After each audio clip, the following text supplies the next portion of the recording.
Hello అండి అందరికీ. అందరూ బానే ఉన్నారని అనుకుంటున్నా. కొంతమంది మన సబ్‌స్క్రైబర్స్ మాకు ఇంటర్నేషనల్ రిలేషన్స్ సరిగ్గా అర్థం అవ్వడం లేదు అండ్ జియో పొలిటికల్ సిట్యుయేషన్‌ని ఎలా అర్థం చేసుకోవాలని అడిగారు. యాక్చువల్‌గా that's a good question. Because international relations ఏ ఎగ్జామ్‌కైనా చాలా ఇంపార్టెంట్ అండ్ చాలామంది ఈ సబ్జెక్ట్ నెగ్లెక్ట్ చేస్తారు. దీనికి మెయిన్ రీజన్ వాళ్ళు చదవలేదని కాదు. వాళ్ళకి ఇంటర్నేషనల్ రిలేషన్స్ కాన్సెప్ట్ అప్రోచ్ తెలియకపోవడం. మీకొక్కసారి ఈ జియో పొలిటికల్ సిట్యుయేషన్ ఓవర్‌వ్యూ తెలిస్తే, న్యూస్‌లో ఇంటర్నేషనల్ రిలేషన్‌కి సంబంధించి ఏ ఇన్ఫర్మేషన్ వచ్చినా కూడా మీకు చాలా ఈజీగా అర్థమవుతుంది. ఇంటర్నేషనల్ రిలేషన్‌కి సంబంధించి ఓవర్‌వ్యూని ఎలా అర్థం చేసుకోవాలో సింపుల్‌గా ఈ వీడియోలో చెప్తా. ఈ ఇంటర్నేషనల్ రిలేషన్స్‌ని మ్యాప్‌ని యూజ్ చేసుకొని చదివితే మనకు ఇన్ఫర్మేషన్ ఈజీగా అర్థమవుతుంది. మీకు అర్థం కావడం కోసం రీసెంట్‌గా జరిగిన యూఎస్ అండ్ ఇరాన్ వార్‌ని నేను మ్యాప్స్ యూజ్ చేసి మీకు చెప్తా. Just like a story. ఒక్కసారి నెక్స్ట్ వచ్చే మ్యాప్స్‌ని క్లియర్‌గా అబ్జర్వ్ చేయండి. మీకు చాలా ఇంపార్టెంట్ పాయింట్స్ తెలుస్తాయి. లేట్ చేయకుండా యూఎస్ అండ్ ఇరాన్‌కెళ్ళిపోదాం. రీసెంట్‌గా యూఎస్‌కి చెందిన బీ-2 స్పిరిట్ బాంబర్ ఇరాన్ యొక్క 3 న్యూక్లియర్ సైట్స్‌ని డిస్ట్రాయ్ చేసింది.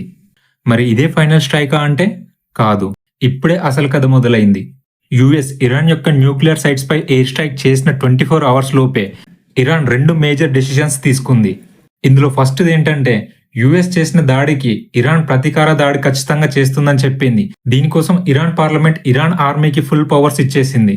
అండ్ నెక్స్ట్ సెకండ్ స్టేట్మెంట్ వచ్చేసి ఇరాన్ స్టేట్ ఆఫ్ హార్మస్ ని క్లోజ్ చేస్తున్నామని చెప్పేసింది. ఇక్కడ ఫస్ట్ స్టేట్మెంట్ లో ఇరాన్ యూఎస్ పైన దాడి చేస్తే కొన్ని కంట్రీస్ మాత్రమే సఫర్ అవుతాయి.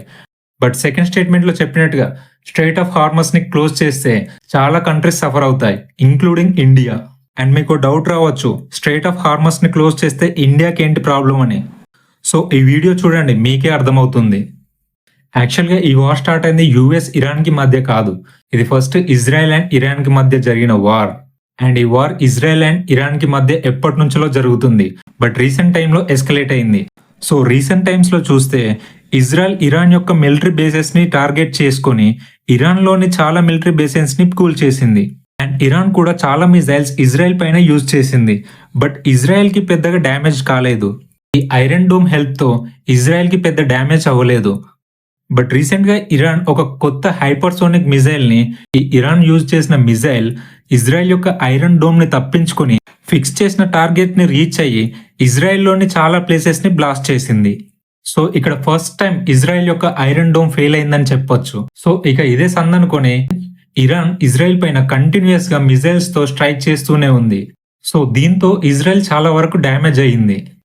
ఇలా ఇరాన్ ఇజ్రాయెల్ వార్ కంటిన్యూ అవుతుండగానే యుఎస్ బీ-2 స్పిరిట్ బాంబర్స్ తో ఇరాన్ యొక్క న్యూక్లియర్ సైట్స్ ని అటాక్ చేసింది. దీంతో ఇరాన్ యొక్క 3 న్యూక్లియర్ సైట్స్ డ్యామేజ్ అయ్యాయి. దీంతో యుఎస్ అఫీషియల్ గా ఇరాన్ ఇజ్రాయెల్ వార్ లోకి ఎంటర్ అయ్యింది. బట్ యుఎస్ ఈ వార్ లోకి సడన్ ఎంట్రీ ఏం కాదు. అంతకు ముందే ఇజ్రాయెల్ కి యుఎస్ బ్యాక్ డోర్ నుంచే హెల్ప్ చేస్తూ ఉండేది. ఇజ్రాయెల్ కి ఎలాంటి వెపన్స్ కావాలన్నా యుఎస్ హెల్ప్ చేసేది. అప్పటిదాకా బ్యాక్ డోర్ నుండి హెల్ప్ చేస్తున్న యూఎస్ ప్లాన్డ్ గా ఇరాన్ న్యూక్లియర్ సైట్స్ పై బీ-2 బాంబర్స్ తో స్ట్రైక్ చేసింది. యాక్చువల్ గా ఈ బీ-2 స్పిరిట్ బాంబర్స్ యుఎస్ మిస్సోరీ నుండి ఫ్రైడే నైట్ బయలుదేరాయి. మధ్యలో రీఫ్యూలింగ్ కోసం ఏ ఎయిర్ బేసిన్స్ దగ్గర ఆగకుండా కంటిన్యూస్ గా ఇరాన్ సైడ్ ట్రావెల్ చేశాయి. బట్ ఇక్కడ చాలా మందికి డౌట్ ఏంటంటే ఈ బీ-2 స్పిరిట్ బాంబర్స్ యుఎస్ నుండి ఇరాన్ కు వెళ్లే వేలో ఇండియన్ ఎయిర్వేస్ ని యూజ్ చేసుకుని ఉంటాయని అనుకుంటున్నారు. బట్ ఇక్కడ ఈ బీ-2 బాంబర్స్ ఇండియన్ ఎయిర్వేస్ ని అస్సలు యూజ్ చేసుకోలేదు. అండ్ ఇండియన్ ఎయిర్వేస్ అథారిటీ కూడా స్టేట్మెంట్ ఇచ్చింది. ఈ బీ-2 బాంబర్స్ ఇండియన్ ఎయిర్వేస్ ని ఎట్టి పరిస్థితిలో యూజ్ చేసుకోలేదని చెప్పేసింది. నా గెస్ కరెక్ట్ అయితే ఈ బాంబర్స్ పాకిస్తాన్ పై నుండి ఇరాన్ లోకి ఎంటర్ కావచ్చు. ఎందుకంటే ఈ స్ట్రైక్ జరిగే ముందు US president Donald Trump Pakistan military chief ని కలిశాడు. Maybe this might be the reason. ఇలా యుఎస్ నుండి స్టార్ట్ అయిన బీ-2 స్పిరిట్ బాంబర్స్ ఇరాన్ లోకి ఎంటర్ అయి ఇరాన్ లోని 3 న్యూక్లియర్ సైట్స్ ని డిస్ట్రాయ్ చేసింది. అండ్ మీకు ఇక్కడ ఇంకో డౌట్ రావాలి, యుఎస్ స్పిరిట్ బాంబర్స్ యుఎస్ యొక్క ఈస్ట్ సైడ్ నుండి వెళ్లకుండా యుఎస్ యొక్క వెస్ట్ సైడ్ నుంచి ఎందుకు వెళ్ళాయి అని చెప్పేసి.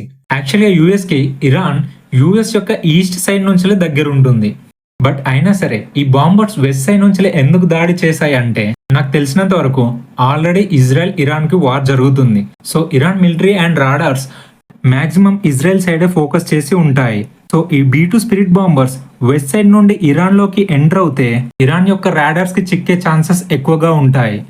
సో అలా చిక్కకుండా ఉండాలంటే ఈ బాంబర్స్ ఇరాన్ యొక్క ఈస్ట్ సైడ్ నుండి ఎంటర్ అవ్వాల్సి ఉంటుంది. సో అందుకే యుఎస్ లాంగ్ డిస్టెన్స్ అయినా కానీ ఈ బాంబర్స్ వెస్ట్ సైడ్ నుండి స్టార్ట్ అయ్యి ఇరాన్ యొక్క ఈస్ట్ సైడ్ నుండి ఎంటర్ అయ్యాయి. అండ్ ఏది ఏమైనప్పటికీ ఈ బాంబర్స్ లో రాడార్స్ కి చిక్కకుండా ఉండే టెక్నాలజీ కూడా ఉంది.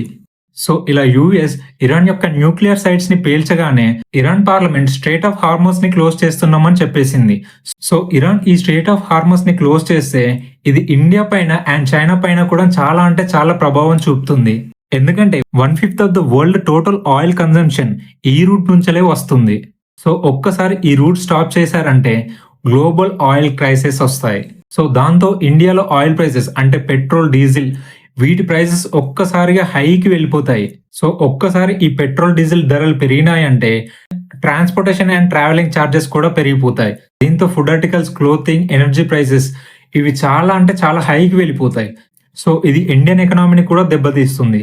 అండ్ ఇండియా ఒకటే కాదు, ప్రపంచ దేశాలు కూడా చాలా అంటే చాలా సఫర్ అవుతాయి. ఎందుకంటే ఇలాంటి ఒక situation Russia and Ukraine war లో చూసాం. So Russia and Ukraine war అప్పుడు ఎడబుల్ ఆయిల్స్ అంటే వంట నూనెలు ఒక్కసారిగా హైకి వెళ్ళిపోయాయి. And at the same time crude oil prices కూడా పెరిగాయి. అండ్ ఇప్పుడు కూడా మేబీ ఇండియాకి సేమ్ సిచ్యువేషన్ రావచ్చు.